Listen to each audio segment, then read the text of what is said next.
A black man or woman, understandably, could have felt less than impressed by the clamor over fascism abroad.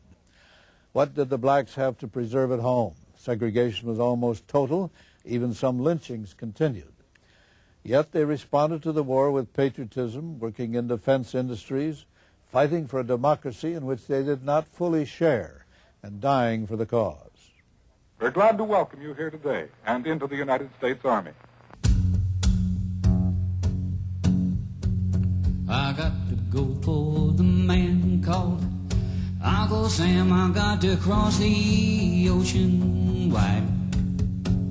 He hands me a gun, says, take it, son, don't it fill your heart with pride. I'm red, white, and blue, black and true. Why does he need me now? Only yesterday I had no say. Seems a little strange somehow. You sleep in that bed, you'll make it. You wear them clothes, you'll wash them. You walk on that floor, you'll clean it. There's no servants here. More than 3 million black Americans registered for the draft during the war years, but more than two-thirds were judged to be unfit for the rigors of military service. They were suffering from physical and educational malnutrition. The 888,000 blacks who were accepted by the armed forces trained and served in segregated units. Even heavyweight champion Joe Louis, the most famous and respected young black man in America, was not allowed to soldier with whites. America's first Negro sailor trainees are reviewed by their chief, Lieutenant Commander Daniel Armstrong, whose father led colored troops in the Civil War. Commando-type drills are a daily must for these men, and they're standing up magnificently. How'd you like to battle your way through heavy bags of concrete? Like all other Navy men, these first Negro detachments at the Great Lakes Naval Training Center are strictly volunteer. 50% of the black servicemen were shipped overseas. Most were assigned to segregated transportation, supply, and construction units. Only a relatively few black draftees were given the chance to fight.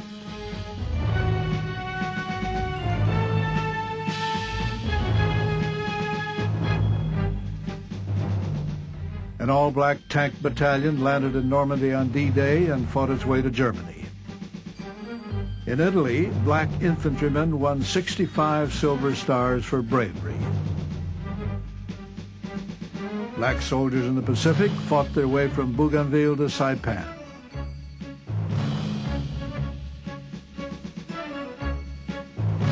An all-black fighter squadron flew more than 1,500 combat missions and shot down an estimated 260 German planes.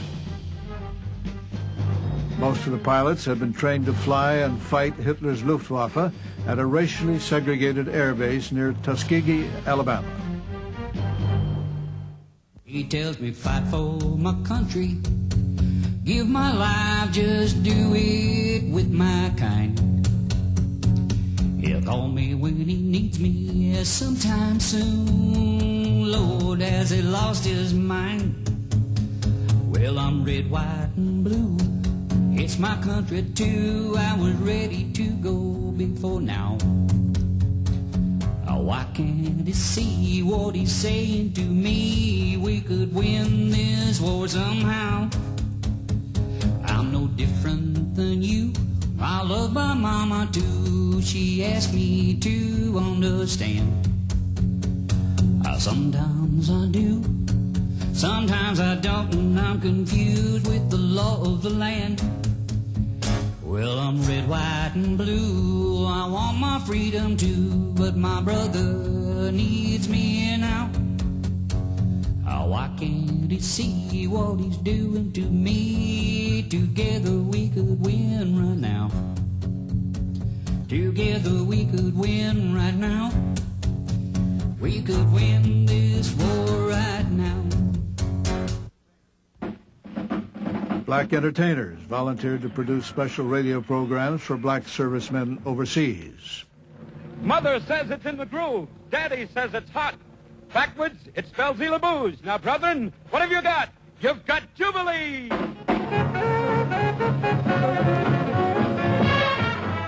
An avalanche of fan mail from all fronts and outposts testifies to the popularity of Jubilee. This 30-minute radio show is one of 106 recorded programs shipped overseas each week by the Armed Forces Radio Service from headquarters at Los Angeles. You sad sacks in your khaki kilts and you swingy salts on your pewter scooters, batten down your GI pork pies. And now, here's your master of ceremonies, Jubilee's sweater boy, Ernie Bubbles Quitman.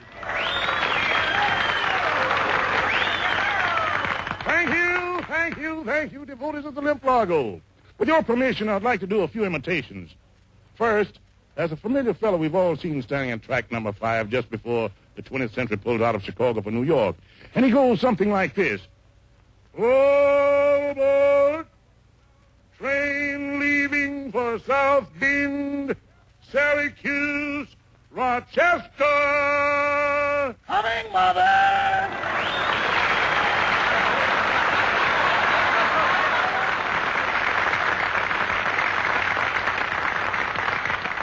Well, bless my big fat soul. How are you, Rod? Fine, Ernie, but I have a little problem. I brought a chick with me tonight. I wonder if one of you could help me out. Well, I'll be glad to take off your hands, son. Just a minute, big boy. That's not my problem. Oh. What I want to know is, should I bring her into the studio and take a chance on losing her or leave her out in the hall and likewise? Well, then, by all means, bring this gal in. Okay. Come on in, honey.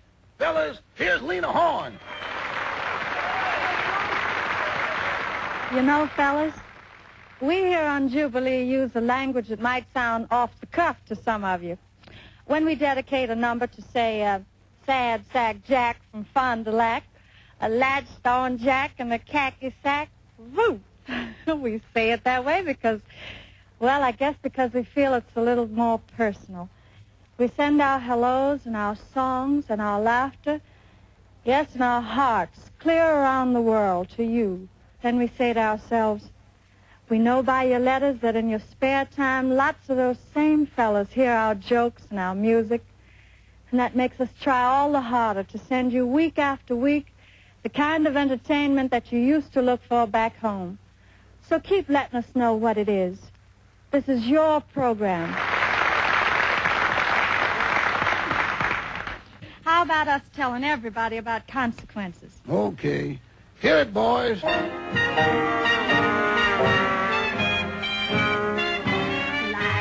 full of consequence, but who's scared of consequence?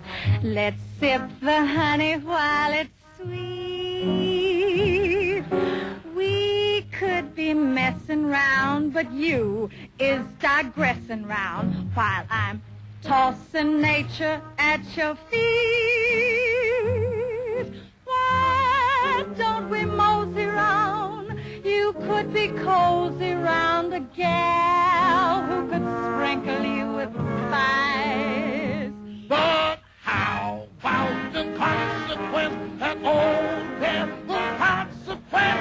I've been burned more than twice.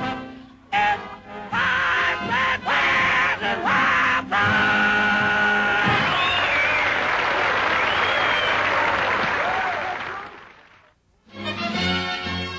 More than 4,000 black women joined the WWII and the Waves and served in segregated units. Many found themselves relegated to menial jobs in mess halls and laundries. There were only 4 black nurses in the United States Navy during the war and 500 in the Army. Their assignment was to care for black servicemen in the segregated military hospitals. They were not permitted to care for whites. That policy changed after a contingent of black nurses was sent overseas to care for black casualties.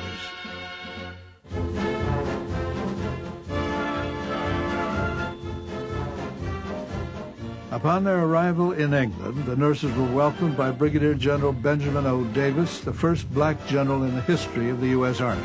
Captain Petty and nurses, I am told that you are the first colored nurses to come to this area.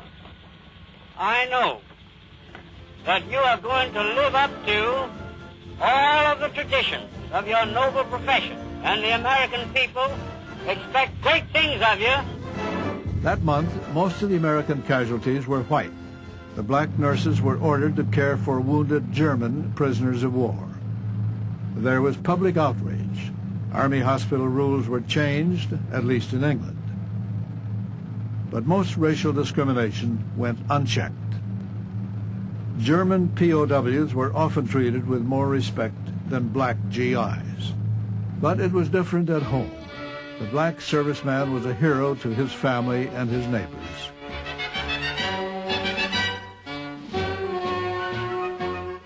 Two million black Americans were working in the war plants. Many of them were women. For black war workers, just as for whites, the war meant steady work and high wages. But that was not all. There was a matter of patriotism, of contributing to the war effort, which concerned black Americans as much as it did whites. Harlem needed air raid wardens, after all. There were hundreds of black volunteers for civil defense and war bond drives, for any kind of job they were allowed to do.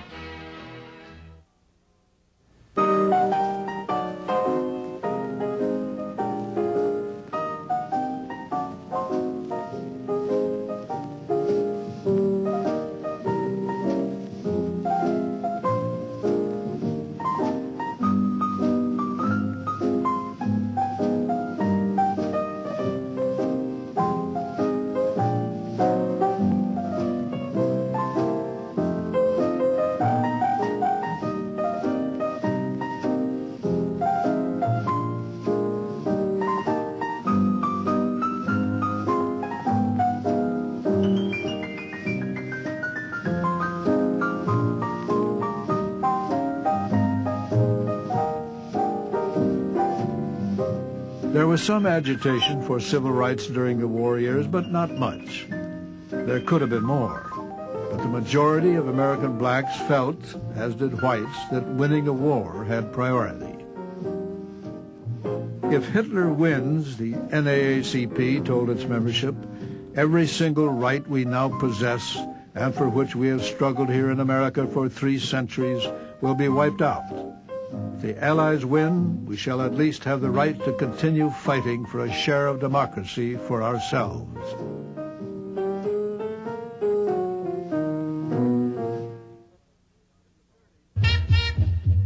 In the 30s, black musicians like Louis Armstrong had built a cultural bridge between white and black America. Even so, the United States during the war years remained a segregated society.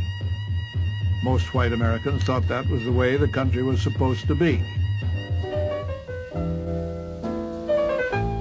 The sophisticated Duke Ellington was as popular with white Americans as Glenn Miller.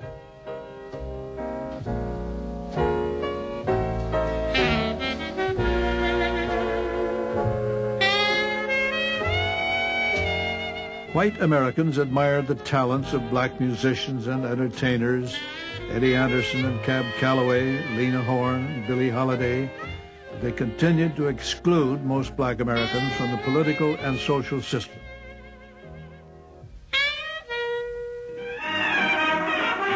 Jim Jam Jump is a solid jive, makes you 9 foot tall when you're 4'5". Hep, hep. I tell you I mean it.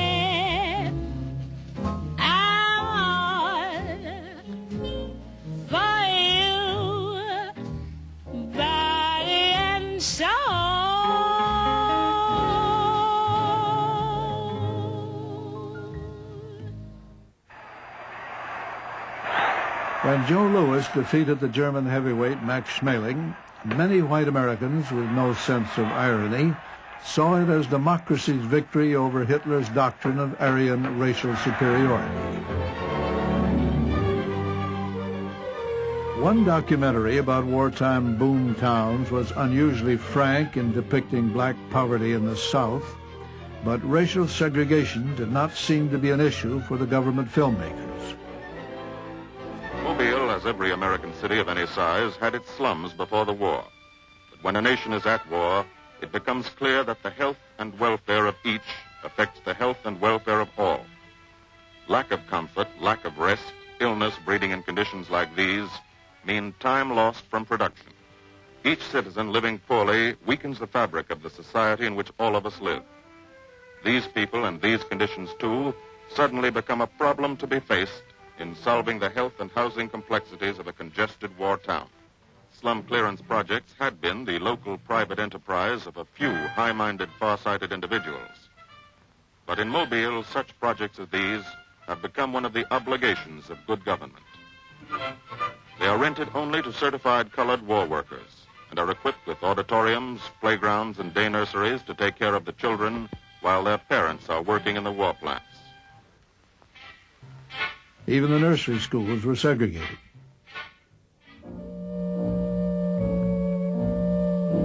In 1940, 3/4 of all black Americans lived in the southern states, mostly in the rural areas.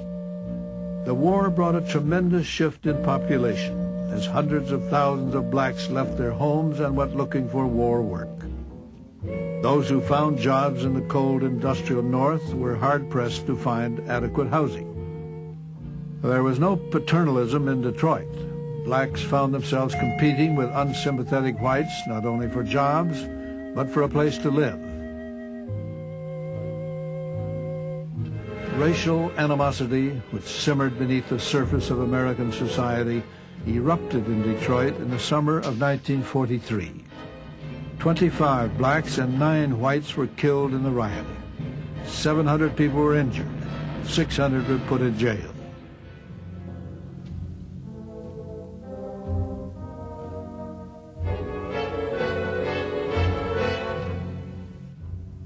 "6,000 American soldiers were sent to Detroit to patrol the streets and restore order. There was more racial violence in New York, Philadelphia, Chicago, and other places in the north.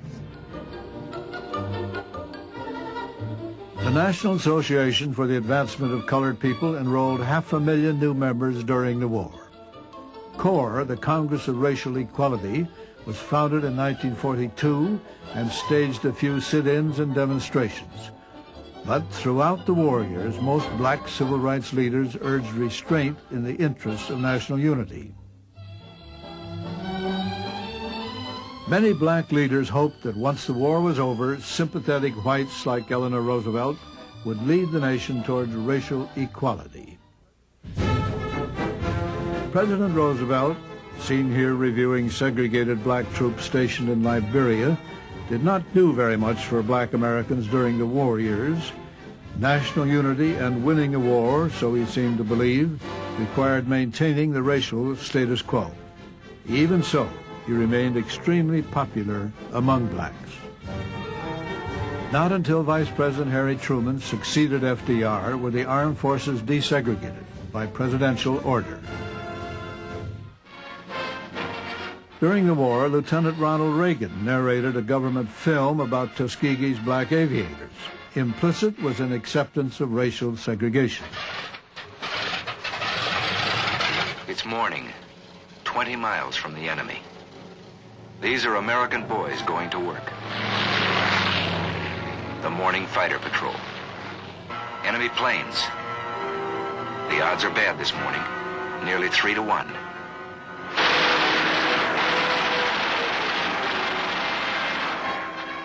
But it's 3 Nazis spinning down in blood and flame to every one of ours.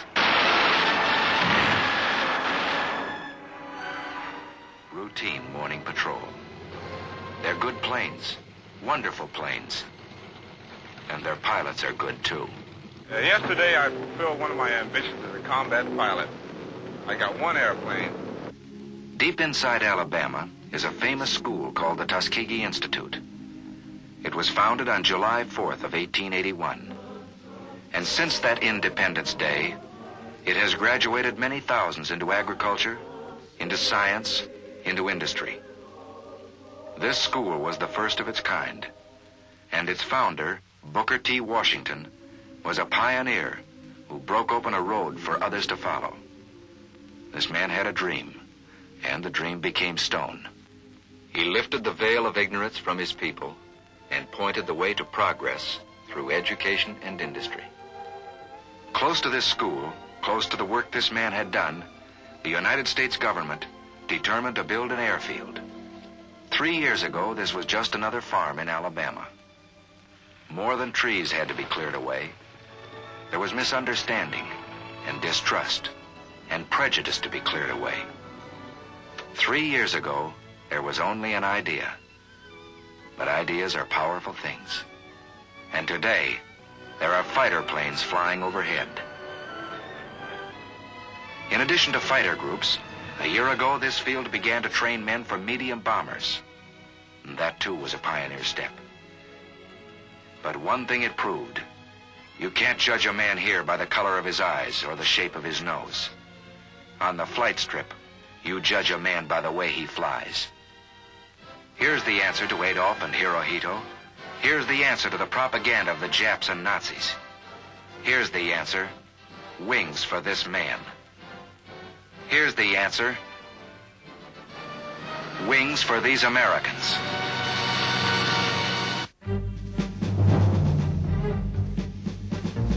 For the most part, World War II was a segregated affair. Black infantry units began fighting in Italy in the summer of 1944. They lost 3,000 men and won 1,300 Purple Hearts.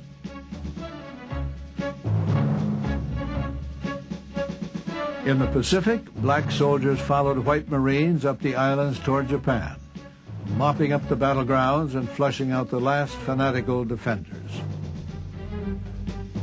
A lot of dirt and not much glory.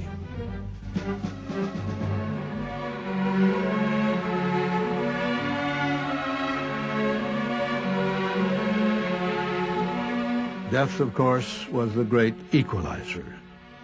Black or white, wives and mothers got the same telegrams.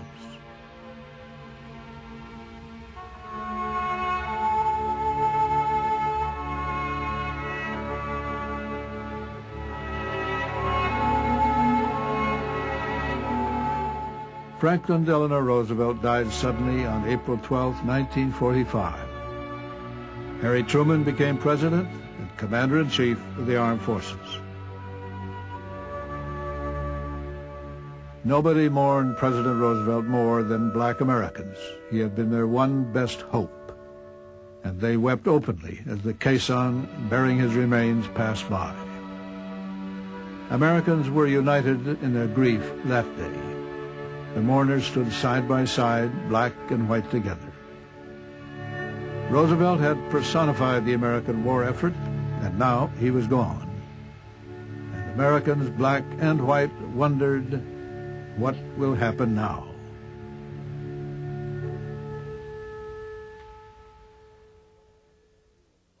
Only a relatively few black Americans got a chance to distinguish themselves in combat during World War II. But some did, and that was important. Most black Americans did not get very good jobs in the war plants, but some did, and that was important too. In spite of racial discrimination and segregation in the war plants and in the armed services, some black Americans managed to see something of the world. They learned something about themselves and their country. Change was possible and perhaps inevitable.